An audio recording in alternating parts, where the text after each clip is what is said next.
কম খরচে দেহের প্রোটিনের চাহিদা মেটাতে ডিমের কোনো বিকল্প নেই। পুষ্টির প্রায় সব উপাদানে সমৃদ্ধ এই ডিমকে বলা হয় সুপারফুড বা পুষ্টির পাওয়ার হাউস। দেশের মোট প্রোটিন চাহিদার প্রায় 40% মেটায় এই পোলট্রি খাত। অথচ এই খাতের সংশ্লিষ্টরা এখন চরম সংকটে পড়ে নিঃস্ব হওয়ার পথে। আমরা ডিম উৎপাদন করে যা খাদ্য যা কিনে তা থেকে মিলেরা ঘাটতি পড়তেছে। আমরা মুরগি বাঁচায়ও রাখতে পারতেছি না, বিক্রি করেও পারতেছি না, এমন একটা পরিস্থিতিতে পড়ছি। একটা খামারের মোট খরচের 80% খরচ আসে হলো ফিডে। কিন্তু এই ফিড মিলার বড় বড় যে কোম্পানিগুলো আছে এরা সবাই দেখা যায় যে সিন্ডিকেটের মাধ্যমে যে কোনো সময় খাদ্যের দাম বাড়ায়, কিন্তু ওইভাবে তারা কমায় না। গাজীপুরের শ্রীপুরের খামারিরা বলছেন, এক যুগেরও বেশি সময় ধরে পোলট্রি ব্যবসা চালিয়ে যাচ্ছেন তারা। গেল কয়েক মাসে টানা ফিড ও ওষুধের দাম বাড়ায় ডিম ও ব্রয়লার মুরগি বিক্রি করে উৎপাদন খরচই উঠাতে পারছেন না তারা। এমনকি খামার টিকিয়ে রাখতে দিনকে দিন বাড়ছে ঋণের বোঝা। ভ্যাকসিন, খাদ্য এগুলির প্রতিনিয়তই দাম বৃদ্ধি পাচ্ছে। বিদ্যুৎ খরচ, শ্রমিক, মানে সব কিছুরই দাম বৃদ্ধি, কিন্তু ক্রমান্বয়ে ডিমের দাম নিচের দিকে যাচ্ছে। এই অবস্থায় থাকলে আমরা খামারিরা টিকতে পারবো না। আমরা কিছু আবার রেনের দিকে দাবিতে হয়েছিলাম। ওই রেনগুলো দেখা যাচ্ছে সবকিছু মিলে ওইটা আর কুলায় উঠতে পারতেছি না। আমাদের রেনের উপর বোঝায় পড়তেছে। আমাদের সেই সুবাদে আমাদের দেখা গেছে আমরা পলাইতে লাগবে, পোলট্রি ফার্ম পালাইতে। এ অবস্থায় শুধু প্রান্তিক খামারিরাই সংকটে পড়েননি, সংকটে পড়েছেন স্থানীয় ওষুধ ও ফিড ব্যবসায়ীরাও। বিক্রি কমে যাওয়ায় বকেয়া টাকা তোলা আর ব্যবসা টিকিয়ে রাখাই এখন বড় চ্যালেঞ্জ। ওষুধের ক্ষেত্রে 30 থেকে 40% বা 50% দাম বাড়ছে। এবার এই বছর ইনসেপ্ট্রা ভ্যাকসিনের 37% এই বছরের দাম বাড়ছে, যা রেকর্ড করছে। 24 সাল থেকে খাবারের দামটা ছিল যে পরিমাণে, তার চেয়ে আরও 200 টাকা বেশি বেড়ে গেছে। 200 টাকা বাড়ার ফলে আবার 25-এ আসলো, 25-এ গিয়ে আবার 150 টাকা এরকম বেড়ে গেছে। আবার 26 আইলো, জানুয়ারির প্রথম দিক দিয়ে এদিক দেওয়া প্রায় 150 টাকার মতন বেড়ে গেছে। এদিকে স্থানীয় পোলট্রি ও ডিম ব্যবসায়ীদের দাবি, বাজারের অস্থিতিশীলতা কাটাতে এখনই পদক্ষেপ নেওয়া জরুরি।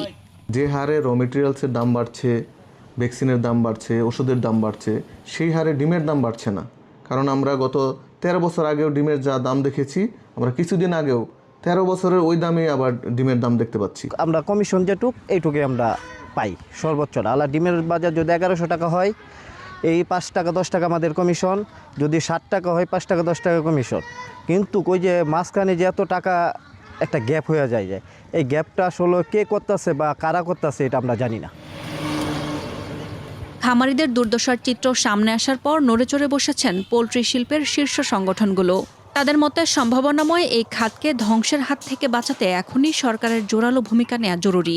এখন অনেক সময় ফিডকে দোষারোপ করা হয়, ফিডের দামটা বেশি সবাই বলে। বেশি কেন? ফিড ইনগ্রিডিয়েন্টগুলো ম্যাক্সিমাম হলো বিদেশ থেকে আসে, ডলারের দাম বেশি, ট্যাক্সগুলা বেশি, বিভিন্ন ধরনের আয় কর কিন্তু সরকার যুক্ত করেছে পোলট্রি শিল্পীর সাথে, বিশেষ করে টিডিএস, তারপরে আপনার টার্নওভার ট্যাক্স, তারপরে আপনার বিভিন্ন ধরনের ট্যাক্স, বিভিন্ন ধরনের আবার বিষয় কিন্তু যুক্ত আছে। কিছুই কিন্তু গভর্নমেন্ট ওইভাবে কমায়নি। তাহলে এটার কিন্তু সমস্ত ইনগ্রিডিয়েন্টগুলোর দামই কিন্তু বেশি হয়ে আছে। ফিডের দাম কমানো কিন্তু সম্ভব না। সেখানেও কিন্তু যারা উৎপাদক তাদের কিন্তু তেমন লাভ হচ্ছে না, মানে লাভ লস মিলে তারা কোনোভাবে টিকে আছে।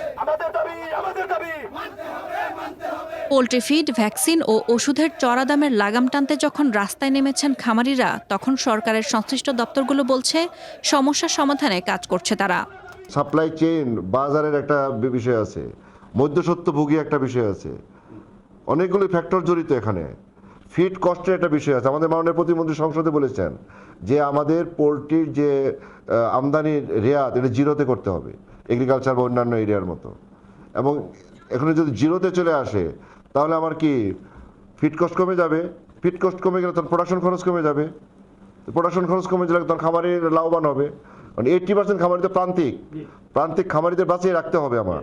পোলট্রি ফিডের ক্ষেত্রেও এক্ষেত্রেও যদি মূল্য নির্ধারণের বিষয় থাকে বা মূল্য সংযোজন বা কমানোর বিষয় থাকে, সরকারের কনসার্ন যে এজেন্সি আছে তার সহযোগিতা নেওয়ার সুযোগ আছে। আমি মনে করি সেইভাবে এগিয়ে যাওয়া যায়।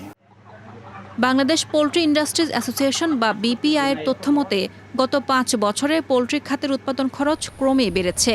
লোকসানের জেরে কেবল গাজীপুরের শ্রীপুর উপজেলাতেই 5 বছরে 375টি পোলট্রি খামার বন্ধ হয়ে গেছে। উপজেলা প্রাণী সম্পদ দপ্তরের তথ্য মতে শ্রীপুরে বর্তমানে নিবন্ধিত 1230টি খামার থেকে প্রতিদিন প্রায় 7 লাখ ডিম উৎপাদিত হয়। সরকারি হিসেবে যার বাজার মূল্য প্রায় ৭৪,৬,০০০ টাকা। আর প্রাণী সম্পদ অধিদপ্তরের তথ্য বলছে সারা দেশে বর্তমান নিবন্ধিত পোল্ট্রি খামার রয়েছে প্রায় ৮৬,০০০, যেখানে বিনিয়োগের পরিমাণ প্রায় ৫০,০০০ কোটি টাকা। জাতীয় জিডিপিতে যার অবদান ১% বেশি।